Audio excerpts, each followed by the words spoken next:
Channel open. Welcome back to WeeklyTrek, a proud member of the Tricorder Transmissions Podcast Network. I am your host, Alex Perry. What's today's date? The date. Today's show was recorded on March 28th, 2019, and is current through the Star Trek Discovery Season 2 episode, Perpetual Infinity. So beware of spoilers. All right, let's get into the show. Good day, Voyager, and welcome to A Briefing with Neelix. It's a catchy title, isn't it? WeeklyTrek is a 30-minute news show covering the biggest stories from the Star Trek franchise. We are in a new golden age of Star Trek. There are 4 television shows in active production. We learned this week that there continues to be a 5th right around the corner, and we have enough merchandise to fill the Bajoran wormhole. So stick with me, and I will help you sort the real facts from a lot of the Dominion propaganda that you'll find online. But I can't do this alone, and my guest this week is Tyler Habiger. Tyler, welcome to WeeklyTrek. Alex, thank you for having me. It's good to be here. Oh, it's my absolute pleasure. I am a huge fan of your STLV cosplays. Oh, well, thank you very much. It is good to live out my 7-year-old fantasies of playing Captain Kirk. So I look forward to having all the variations of James Tiberius Kirk's wardrobe through his lifetime. That sounds like a really noble goal to have. All right, Tyler, I ask my guests this every week, but I want to know something that you're enjoying about Star Trek at the moment. Tell me what's got you moving at Warp 10. What has got me moving to pass the transwarp barrier is, I have to say, it is something from your introduction, actually. It is the amount of time, talent, and treasures and resources that are going into revitalizing the Star Trek franchise. When you look at it, it seems to me there is some sort of new breaking news about the franchise every week. I was born in the 1990s. And I sort of missed, during my formative years, the first golden age of Star Trek when you had TNG and DS9 and Voyager and so forth airing at the same time. So I am so thrilled to be living in this second golden age of sort where there's Star Trek coming out of the ears of CBS and all their affiliates. So I'm so happy to be living in this age and to have experiences like this where I get to come on and talk about the news of the week. Yeah, I can't imagine a 30-minute news show working every week 5 years ago, 7 years ago. No. Maybe a monthly news show, if that. You know, when I took over the show, I thought, how can there possibly be enough news to fill a weekly show every single week? And yet here I am on a full 3 months into doing this, and I've not had what I would consider to be a slow news week yet. There's always been plenty to talk about, and it is so exciting. So much Star Trek on the way, so many new products coming down the pipeline. There is always, for a Star Trek fan, there is something new to enjoy every week. And yeah, it is a phenomenal, phenomenal feeling. I thought we would be blessed to have one show going on, let alone 4 to 5 now. So I'm very happy about that. I know, even a year ago, could you have imagined going back in time and telling yourself 1 year ago today, at the end of we would have just wrapped up the first season of Star Trek Discovery, that this time next year, we would know that there were probably 4 more television shows coming right down the pike at us at warp speed. I wouldn't have believed you. I simply would not have done it. Yeah, I'm with you. So my pick this week is based on the most recent episode we just watched, Perpetual Infinity. Yes. My pick is the acting of our leading lady of Star Trek Discovery, Sonequa Martin-Green. I think she is just fabulous in this role. This was a solid episode this week that really advanced us, I think, into the end game of Star Trek Discovery Season 2. Obviously, many of the mysteries of the season now lie revealed. Who is the enemy? Who is the Red Angel? We have our answers to that now. But every week, Sonequa Martin-Green is turning in an Emmy-winning performance.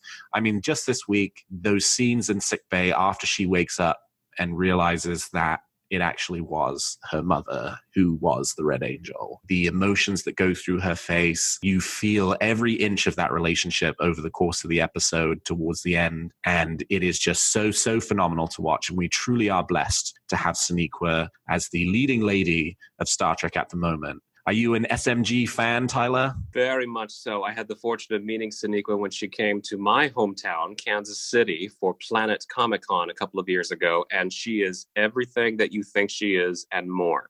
She is so warm, she is so kind, she is so giving to her fans, and she gives the exact amount of energy to her fans as she does to the show. And I agree. I think she gets better every week. It seems that in the Star Trek world, parental issues seems to be a common denominator with our main characters. So it seems to be going alive and well in Star Trek Discovery. So I look forward to it every week. It is the best night of the week, Disco Thursday. 100%. All right. Well, with that, let's turn to the week's top stories. There's a war going on, and I'm a reporter.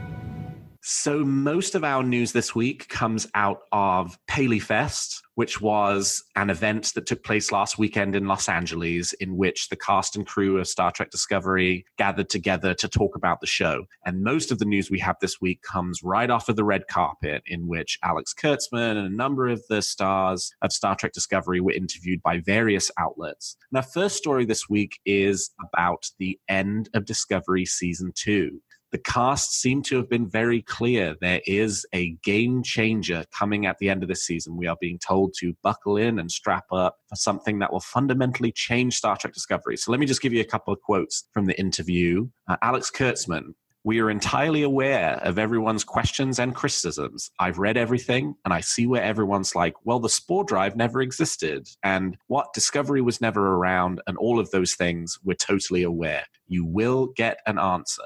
Doug Jones: "As I read the final script of Season 2, my jaw dropped, and I'm dumbfounded with where we're headed. So I think the fans can expect to boldly go where no Star Trek series has ever gone before." And lastly, Wilson Cruz: "Expect the unexpected is what my mother always says, and it couldn't be more true, especially on this season, because it'll change everything." Obviously, we don't know how the season's going to end, but it sounds like we had some kind of earth-shattering, groundbreaking change in the show coming down the roller coaster towards us. Tyler, how do you feel about this news that the end of Season 2 is going to be this big? Oh my goodness. I tell you, it gives me newfound respect for our showrunner, Alex Kurtzman, because when he says that he reads everything, I really think he means it. He reads everything that the fans say, that the cast says, the writers think, everything like that. So I truly believe we're going to get some conclusions to some of the overarching storylines from Season 2, but also from Season 1. I think that there's some sort of conclusion that's going to happen with the time travel story, with popping through universes and so forth. So I really think it's going to be something circling around those lines. I could be completely wrong. I hope I am wrong, because something that I love about Star Trek Discovery is that you really don't know what's going to happen next. And this crew and this company really seems to be good about keeping things under wraps, which I'm so grateful for, that there's really not a whole lot to spoil every week, that we get everything so fresh. Totally. My theory this week is going to be how the season ends. So I'm going to hold my speculation on what's going to happen about the end of the season. But Tyler, if you had to guess, what do you think is going to happen? Oh, if I had to guess, I would imagine that we find the crew time traveling in some way or another. I find them either going to the end of the universe or to the beginning of the universe. That's what I think. I could be completely wrong. And again, I hope I am wrong. But that's what I would predict. Interesting. Well, we will table this discussion for the end of the episode, because I'll throw my theory at you and I'll throw my evidence at you, and we'll see how it lands for you. Oh my goodness. So our next story is an update from Alex Kurtzman on the other shows that are coming down the pike.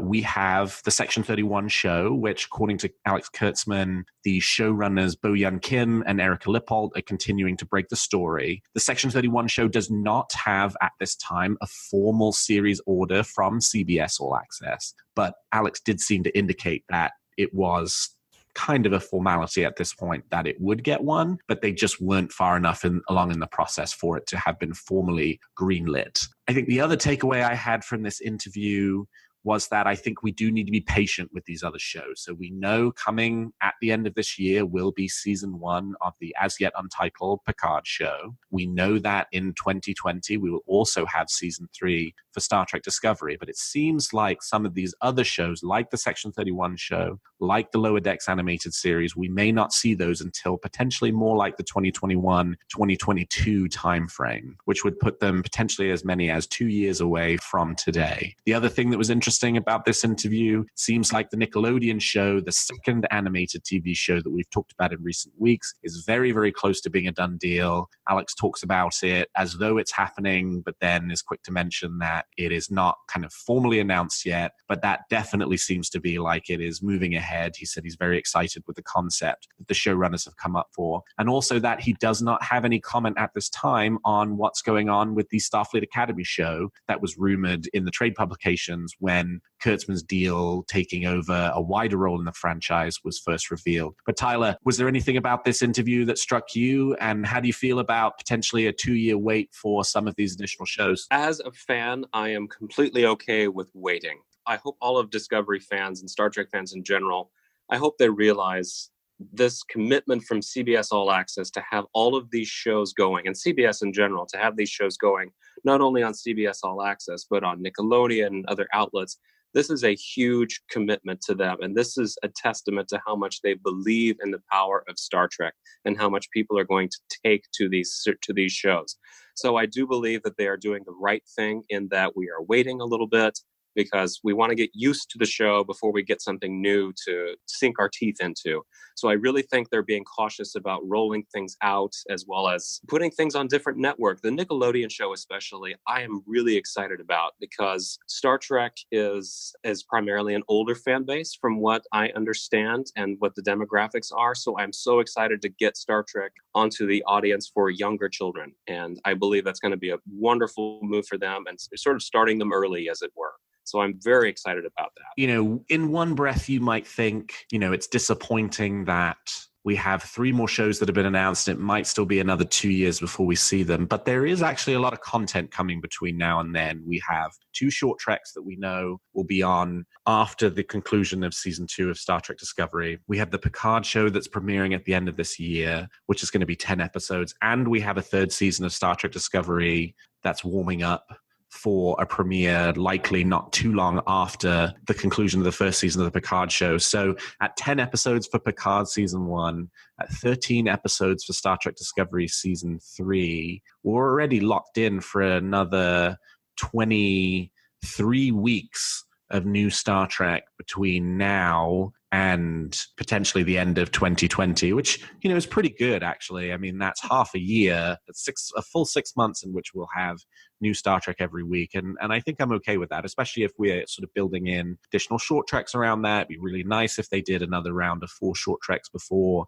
the season 3 premiere. Obviously, we know we've got 2 more coming that are in production already. So there is plenty of Star Trek to come, and then we will eventually get to that kind of 2021 period. And I think by then we will really be firing on all cylinders in terms of having either something new on every week or a couple of things on for some weeks out of the year, which, you know, is just so exciting. Absolutely. And I know that I have some sort of underground, as I troll the interwebs for different rumors and so forth, that they are starting to look at sort of some preliminary casting for the Nickelodeon series, which is so exciting, because when you looked at Star Trek back in the 90s, that was the show that every actor had to be on in order to make it in the business. Like in the early 2000s, it was CSI, but back in the 90s, it was Star Trek.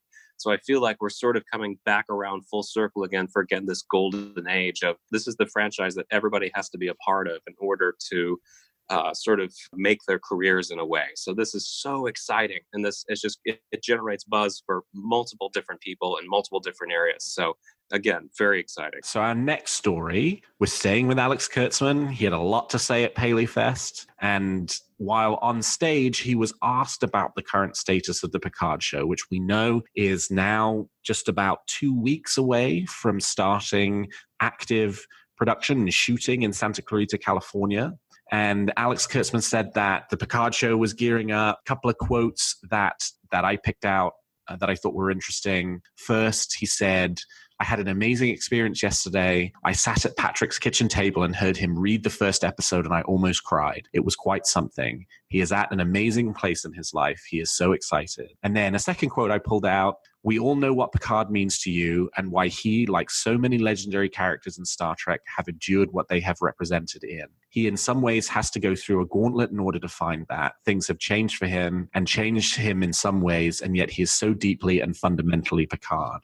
So obviously, as we've talked about at length, We really don't know a huge amount about what the story behind the show is, but I think there are a couple of things we can tease out from Alex Kurtzman's comments at Paley Fest this past weekend, and just from sort of the casting announcements that we've had to date. It certainly seems like Picard has surrounded himself with a new group of people. It also sounds like he is in a very different stage in his life than he was when we last left him as captain of the Enterprise. It could be the case that, something has happened in the life of Jean-Luc Picard that has kind of made him low, and the show will be about sort of building him back up again, but with the character kind of remaining sort of fundamentally that same character that we know and we love. I think one of the things that appealed to Sir Patrick Stewart about doing the show was having done Logan with Hugh Jackman. That was sort of let's take this character far into the future and let's maybe play out the end of their story. And that could very well be the case for Jean-Luc Picard here as well. But Tyler, how are you feeling about the Picard show? And was there anything about Alex Kurtzman's comments at Paley Fest that pricked your ears up? Talk about being patient. We've waited 20 years for the return of Jean-Luc Picard. So if that has taught Star Trek fans anything, that is patience. I do think this is wonderful news as far as how the show is progressing and how excited Sir Pat Stu is about coming back to portray Jean-Luc Picard. But also a previous comment that Alex Kurtzman had made concerning sort of the timeline of the Picard series is it also plays into also the destruction of Romulus. And I'm loving how it's sort of almost a callback to Star Trek VI, The Undiscovered Country, when the Klingon Empire entered sort of a new era in their time and they sued for peace with the Federation. And it's not the Federation that James T. Kirk grew up serving and giving his life to.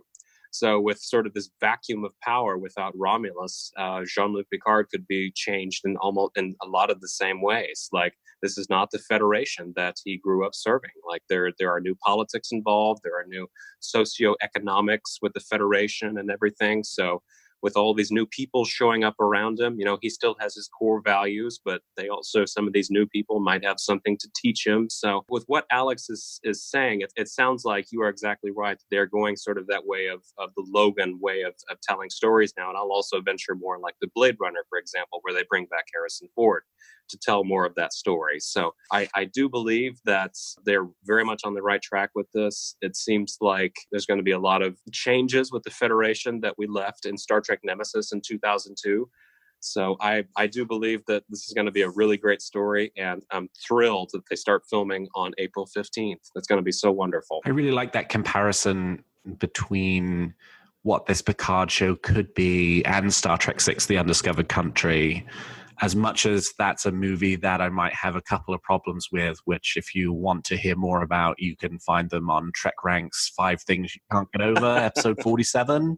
But one of the things that The Undiscovered Country did really well was to be a very clear political allegory for the end of the Cold War, which was this really kind of interesting time where nobody really knew what was going to happen afterwards. And Star Trek The Undiscovered Country felt like one way of trying to process that experience through the Star Trek lens to think about what the next step in everybody's life will look like after the end of the Soviet Union. I think, there's a lot going on in the world today that Star Trek could really clearly comment on. And Discovery has chosen to focus on some of the themes of the political world that we live in today, but I think there's plenty more that the Picard show could be exploring as well. So yeah, Tyler, I think that was a very fabulous analogy. And I do appreciate that Kurtzman is telling fans like he is so deeply and fundamentally Picard, because there are so many of my close friends that were TNG babies and they were raised on Picard. So for them to come back to Picard in their adult years, I think that's something very special to behold. Totally. I'm one of those kids as well. I mean, I started watching Star Trek The Next Generation when I was 6 years old, and Picard has always been my captain. He was always the one who I felt closest to. And so for that character to be returning to Star Trek is really, really special. I think my cosplay gives mine away. I think I'll always be a Kirk baby. So I was introduced to Space Seed at age 9 on Laserdisc, so I'll always be a Kirk baby. Hey, there is absolutely nothing wrong with that. Nothing wrong with the OG, right? That's exactly right. So our last story for this week concerns the design of the Discovery Enterprise. So on TrekMovie.com, they did an article in which they did a deep dive into the Eagle Moss USS Enterprise Discovery version magazine. So if you buy one of the Eagle Moss starships, the magazines don't tend to get talked about too much, but with every starship release, you get a magazine, talks about the history of the ship, about the sort of design process. And I think this is one ship where everybody's really, really interested in the design process behind it. The Discovery Enterprise is loved by many, has been criticized by a few. I think I fall in the loved by many category. But it was a design that was created by John Eaves and Scott Schneider, who were on the Star Trek Discovery art department at the end of season 1. And the design that they came up with was one that was actually a lot closer to the original USS Enterprise from the original series, that they had sort of very thoughtfully kind of come up with ways in which they would make changes to the ship that could then easily be undone so that it would end up looking like the original series version of the ship in TOS. And actually, we do see on screen that version of the Enterprise in the season premiere of season 2 of Star Trek Discovery Brother. On the Discovery Bridge scenes, there is a schematic of the USS Enterprise on some of the screens. And that actually is the John Eaves, Scott Schneider design before it was sent off to the VFX department. So nobody's quite clear what happened to the ship, but at some point in the process of the VFX team taking the artwork that Eaves and Schneider put together and turning it into a digital model, further changes were made to the Enterprise. That's where the swept-back, more motion picture style nacelles were introduced for the ship, and some of the slight proportional changes to, particularly to the star drive section, and the elongation of the shuttle bay was something that came much, much later in the process. It doesn't bother me too much. The original series Enterprise and the motion picture Enterprise are two ships that we accept as being exactly the same, even though there is not one piece of similarity between either of those two ships. They are 100% different ships, but we accept them as being the same because the story tells us they're the same. I think it's exactly the same between the Discovery Enterprise and the original series Enterprise. But Tyler, you're a Captain Kirk OG or die man. How do you feel about the Discovery version of the USS Enterprise? I tell you, when I first came on the screen, I stood up and applauded in my dark apartment. That's how happy I was to see the Enterprise, even in a new redesigned form to match with the Star Trek Discovery world. I thought that was a wonderful redesign, and it really fits with the universe and the aesthetic quite well. If for those that are not familiar with John Eaves, I would encourage you to pick up some of his sketchbooks. He is very much a keeper of the legacy, going back all the way to Matt Jeffries and Gene Roddenberry, very back to the beginning. What I love about this article is that it really goes into detail about how John Eaves sort of respects what came before, but also making his mark on it. Like, for example, you see some of the design aesthetics from the 1701B from Generations, the 1701E from First Contact and Nemesis. You see some of their design aesthetics and so forth. But there was actually a quote. I was researching this article when I was getting ready to come on the show. And there was actually a quote from Matt Jeffries back in the late 60s, where he goes about talking about the design of the Enterprise and why it's so plain on the outside of the ship. And he gives this quote back in the 60s, and it's so relevant and it's so poignant today in the 2010s going on 2020s, that outer space is probably the worst environment for a humanoid, even worse than being under the ocean. Without outside help, there's no way you can live. And since anything that man makes can break down, why put equipment outside the hull, where you'd have to go outside the ship to fix it? That, and my desire to play color off it, was the reason I kept the Enterprise exterior as plain as possible. That was Matt Jeffries back in the 60s talking about the exterior of the ship. But of course, now with the Enterprise, you see all of these design aesthetics on the outside. You see torpedo tubes and tractor beams and nacelles and Bussard collectors and so forth. So you definitely see some advances on the ship while also respecting what had come before. So it's a really cool design. And I personally cannot wait to get my Star Trek ship with this beautiful 10-inch design on it. I'm excited to add that to my collection of Enterprises. It is fabulous. I have the XL version that they released over Christmas, and it's a really, really nice ship to have in your hands and to hold. And the Ford subscribers of the Star Trek Discovery Starship Collection, issue 12 will be a version of the USS Enterprise Discovery Edition that is in the same scale as the rest of the Discovery Starships Collection. So slightly smaller than the XL version that was released as a separate release earlier this year. So we've talked about the facts, and now let's speculate on what's going to happen in the future of Star Trek. You make some very good points, Captain. But it's still all speculation and theory.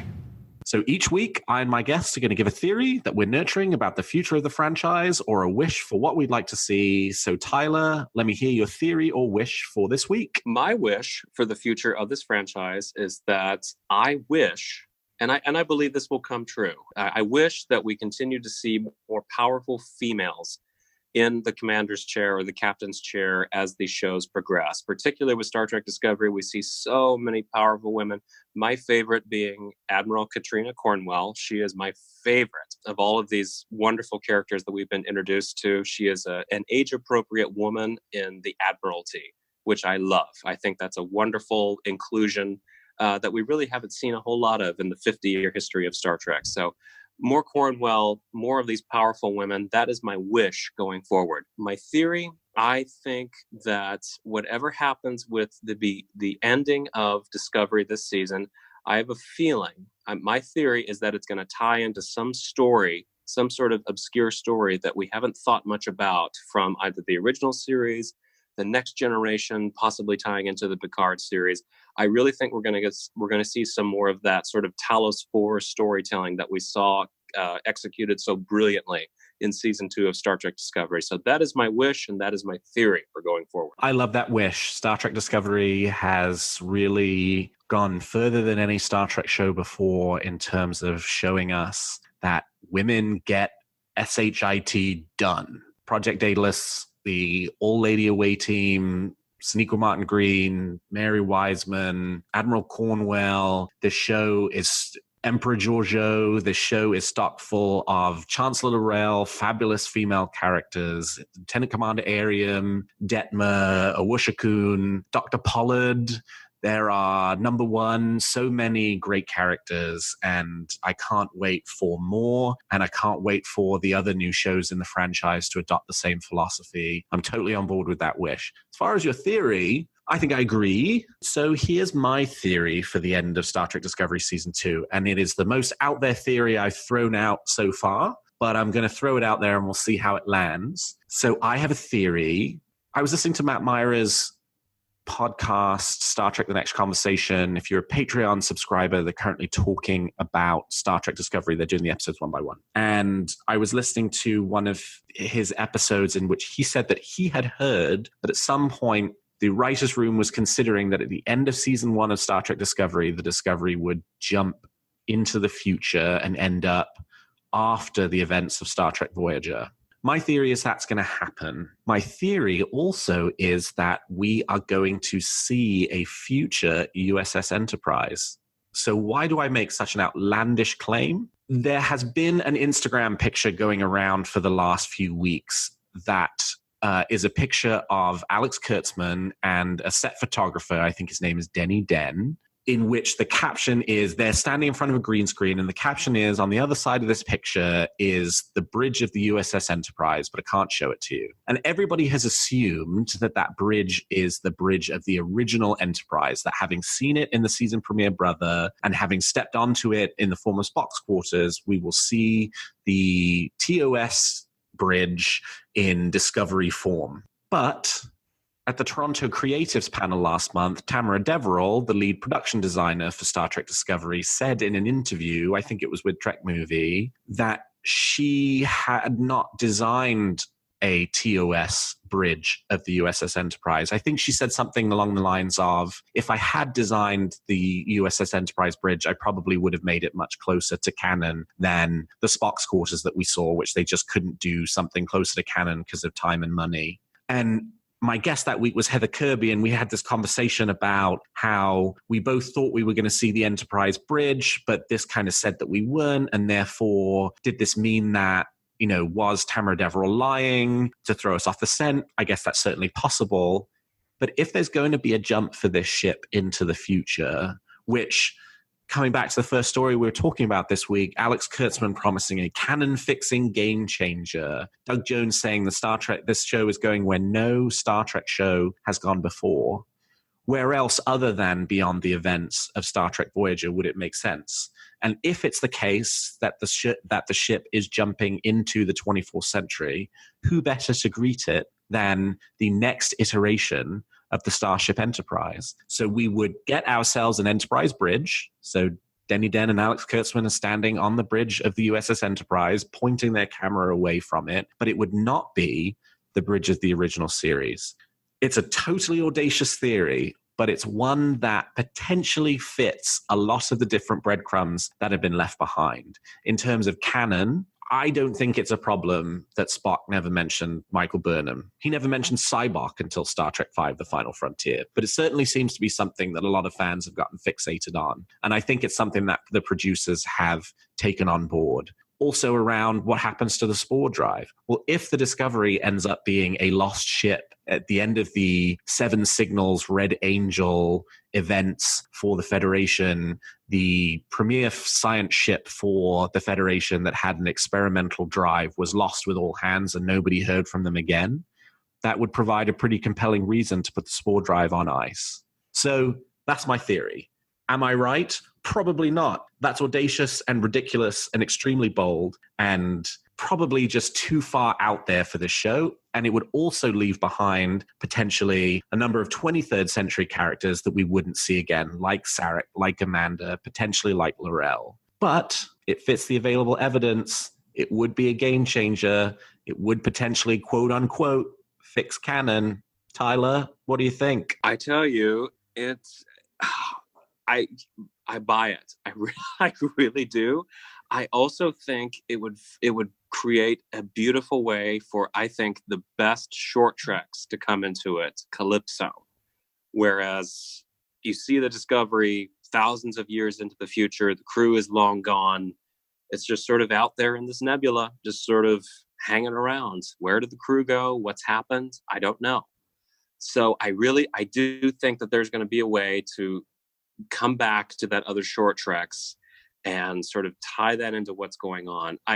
Would I love to see that happen? Absolutely. Do I think it will happen? Probably not, because I think they want that future to go exclusively with the Picard series. That would be my guess, to sort of keep the shows apart. But if they were to time travel they were to jump to the future and put the spore drive on ice, I believe it, because they do have to get rid of the spore drive at some point. They have to get rid of a lot of that technology at some point in order to, like they say, come full circle with the canon of the Star Trek universe. So do I think it could happen? Absolutely, I do. I'm all on board with that. I'm ready to see what happens. Well, in 3 weeks, I will either be hailed as a savant or cursed as a madman, and I guess we will find out. And you win the job at StarTrek.com. Yeah, that's right. Well, that's all the time we've got for this episode of Weekly Trek. Thank you so much to my guest, Tyler Habiger, for joining me today. Tyler, how can people contact you if they want to continue the conversation? Yes, please. I would love to continue anything that you heard tonight or any Star Trek in general. I'd love to answer cosplay questions or anything like that. You can find me on Twitter and Instagram at RT Habiger. That's HAB as in boy, IGER. If you spelled hamburger, you've gone too far. That's amazing. And Tyler, you really are a fabulous cosplayer. So if anybody's listening is interested in cosplay, you have to go give Tyler a follow. And if you're at Star Trek Las Vegas, you have to find the fabulous Kirk costumes and say hello. Absolutely. Well, Weekly Trek is going on hiatus for the next 2 weeks.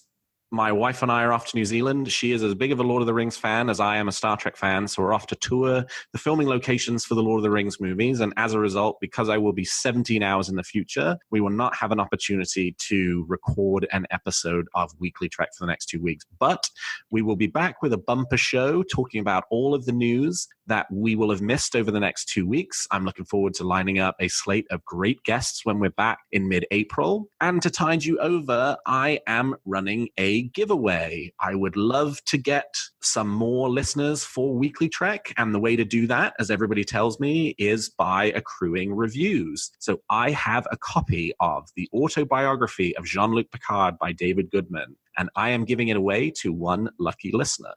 All you have to do is, on your podcast player of choice, leave Weekly Trek a 5-star review, take a screenshot of that review, and DM it to me on Twitter at WeeklyTrek. Send me a picture, and you will be entered to win a copy of the autobiography of Jean-Luc Picard, which, if you haven't read it, and hopefully you haven't if you're entering to win a copy, it is a really, really fabulous book and will whet your appetite for the return of Jean-Luc Picard later this year. And I'll also say, I will ship anywhere in the world. So if you're in the UK and you do it on the UK iTunes, that's fabulous. As I say, just take a screenshot, and send it to me, and you will be entered automatically into the draw. And I will announce the winner on my next show when I get back, which will be for the 3rd week in April. You can find this show on Twitter at WeeklyTrek and me at Alexander T. Perry. And if you enjoy the show, please consider leaving us a 5-star review, especially if you want that autobiography of Jean-Luc Picard on your podcast player of choice. And please check out some of the other great shows on the Tricorder Transmissions, especially because WeeklyTrek will be taking a 2-week break. What a perfect opportunity to go and check out Trek Ranks, Politirex, Reading Trek, Shore Leave, Disco Trek. There is plenty for you to listen to while we're off the air for a couple of weeks. And if you like our show, please also consider becoming a Patreon of Tricorder, which you can find at patreon.com/the Tricorder Transmissions. And lastly, if you're looking for Star Trek news on the internet, I hope you will turn to trekcore.com. Well, thank you, Tyler. Thank you to all of my listeners. And until next week, live long and prosper.